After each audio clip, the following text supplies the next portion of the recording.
안녕하세요. 외국어에 미친 자 책 쓰는 용쌤입니다. 과연 우리가 살면서 가장 무서운 순간은 언제일까요? 예기치 않은 죽음만큼 두려운 것은 없죠. 다만 그 순서의 차이일 뿐이에요. 이런저런 노하우들로 세상은 너무 많이 도배되어 있어요. 하지만 가장 좋은 선택이란 건 그 어디에도 없습니다. 선입견의 맹점을 깨라. 스스로 생각해서 해답을 이끌어내는 것과 다른 사람의 답이 옳은지 그른지를 판단하는 것 중 어느 쪽이 더 어렵다고 생각하세요? 분명 저의 몸은 점점 더 안 좋아질 가능성이 훨씬 높습니다. 그러나 아직 듣고 읽고 말할 수 있는 능력이 있죠. 그리고 아무리 생각을 해봐도 저는 더 이상 평범하게 살 수는 없을 것 같아요. 그렇지만 전 앞으로 남들보다 특별한 삶을 살게 될 것입니다. 쓸모없는 톱니바퀴란 없고 그 쓰임새를 결정하는 것 역시 톱니바퀴 그 자신의 몫이에요. 진실을 알지 못하는 것은 때로 큰 죄악으로 다가오게 되는 법입니다. 받아들임이 앞으로 나아가는 첫걸음이죠. 이는 반복되는 우연의 추세를 바탕으로 변화하기 시작하는 것이에요. 되는지 안 되는지는 일단 해본 다음에 판단해도 결코 늦지 않습니다. 그렇기 때문에 애초에 무리할 생각부터 하지 말고 합리화하지도 말고 우리는 이미 알고 있잖아요. 나의 현재가 어떤지, 이를 위해서 내려놓아야 할 것들이 무엇인지, 놀러가기, 치킨에 맥주, 수다 떨기, 기타 등등. 이런 것들 사소한 것에서 삶의 의미를 느낀다. 그 안의 행복감. 이것은 전부 거짓말이고 자기 합리화일 뿐이에요. 지금 내가 해야 하는 것들은 이미 정해져 있었지만 단지 그 갈림길에서 상대적으로 더 편한 길을 선택했을 뿐이죠. 이거 하나는 확실해요. 100명에게 물어도 모두 대낮하다고 말할 정도로 전 분명히 해낼 것입니다.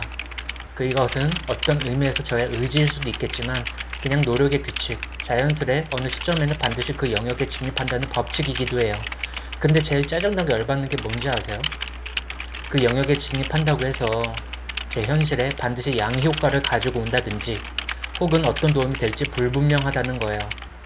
과연 꾸준함이 답일까요? 어쩌면 그 답들은 이미 정해져 있는 거 아닐까요? 된다와 안 된다. 1이 나오든 6이 나오든 그 확률은 결국 6분의 1이지만 1이 나오면 한 칸 앞으로, 6이 나오면 6칸 앞으로. 우리의 노력 역시 주사위 게임과 같다고 생각해요. 결국 이것도 사람이 하는 거죠. 사람들은 일단 내일이 아니면 확실한 걸 좋아하기 마련이거든요. 그건 물론 저도 마찬가지예요. 그래서 지금도 그렇고 앞으로도 그 막연함하고 저는 영원히 싸워야 한다는 거고, 어쩌면 처음부터 방향을 잘못 잡았을 수도 있겠지만 아무것도 하지 않는다면 이 망망대해 안에서 어디로 가야 육지에 다다를 수 있는지 알 수 있는 방법은 소크라테스 할아버지가 와도 절대 알 수 없어요. 사실 이렇다 보니 이제는 뭔가 괴리감마저 들더라고요. 하지만 아직 실망하기에는 일러요. 수학에는 큰 수의 법칙이라는 게 있는데 이게 뭐냐면 결국 그 값은 평균으로 귀결한다는 이야기예요. 노력이라는 변수를 통해서 결국 성공의 확률이 점점 높아진다는 이야기죠. 그냥 쉽게 말해서 어느 순간 반드시 0점은 잡힌다라는 말입니다. 보기에는 곡선이지만 한없이 가까이 가면 결국 직선이 된다는 이야기죠. 그러니까 그냥 하세요. 아니, 그냥 해봅시다. 다만 조금의 방심도 금물이에요. 여긴 절벽이니까요. 공포, 두려움이라는 감정마저 사치라고 느껴지는 곳이에요. 찰나의 순간에 죽을 수도 있죠. 어차피 넘어야 할 산이라면, 그리고 결국 해내야 하는 것이라면 그냥 합시다. 대부분 많은 사람들은 노력이라는 마음가짐으로 이미 자신의 열정을 합리화하고 있는지도 몰라요. 하지만 분명히 말씀드릴게요. 열심히 하는 사람은 넘쳐나니까요. 그럼 그 사람들 사이에서 그나마 눈에 띄는 결과물을 가져오기 위해선 절실함이라는 또 다른 마인드셋을 해야만 합니다. 근데 단지 말뿐인 절실함이 아니라 그 절실함, 처절함의 절대성을 부여하는 또 다른 에피토스가 필요하다는 거예요. 결과물이 뭐가 그렇게 중요하냐며 스스로를 합리할 것인가요? 그럼 그렇게 하셔도 돼요. 말리진 않을 거니까요. 그렇지만 그 마인드셋으로 인해서 다시는 그 어떤 새로운 무언가를 할 수 있는 용기마저 사라져 버릴 것입니다.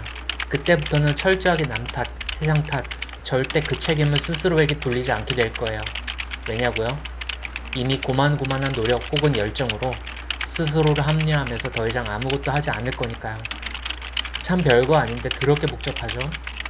그렇다고 반드시 된다는 보장도 없고, 그러니까 내가 하고 싶은 이야기는 딱 하나예요. 하고 싶은 게 있으면 생각하지 말고, 계산하지 말고, 그냥 해봅시다. 부정적인 게 아니고, 안 되는 건 안 되는 거예요. 되는 방법을 찾읍시다. 왜 살아야 하는지 아는 사람은 어떤 상황에서도 살 수 있어요. 신라 같은 희망만 있다면, 포기하지 않는다면, 인간은 어떤 상황에서도 적응할 수 있습니다. 저는 인간이죠. 그리고 그 어떤 수단, 방법도 가리지 않을 거예요. 나의 리액턴스를 더욱더 자극할 신체적 한계를 통해 초일류로 성장해라. 그 한계를 넘어서 과연 무엇이 있을까요? 언젠가 다가올 저의 마지막 그날, 무엇을 함에 있어서 주저함 따윈 없어졌고, 오히려 그런 생각이 저를 더 안정화시켜 주었습니다. 그리고 열심히 꾸준히 하는 것만이 가장 효율적이라는 것을 깨달았죠. 모든 것을 의심하세요. 우리의 능력은 어려운 상황 속에서 헤쳐가는 과정 속에서 나오니까 진짜가 되세요. 오늘도 열공하시고 외국어에 미친 자 책 쓰는 용쌤이었습니다.